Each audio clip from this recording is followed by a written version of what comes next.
такая у нас ветрюга сейчас. Пыль.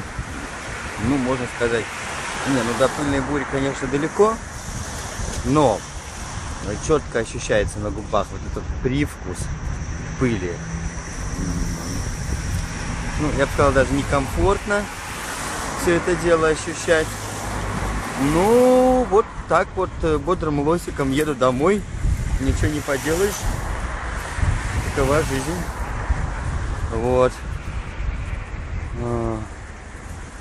Вот. Если вам кажется, что это вот такая вот дымка, это туман, вот вокруг меня, то на самом деле это не туман, это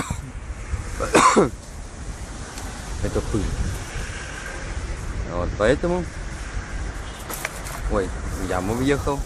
Наверное, плохая идея ехать на велосипеде и разговаривать со своими подписчиками и читателями. Но я не буду дальше этого делать.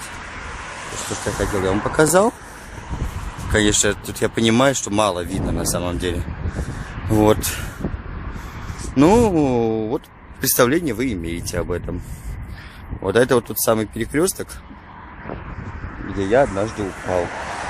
И чтобы не повторять историю, я положу аккуратненько телефон, включу музычку и поеду аккуратно домой. Тем более, что я без шлема.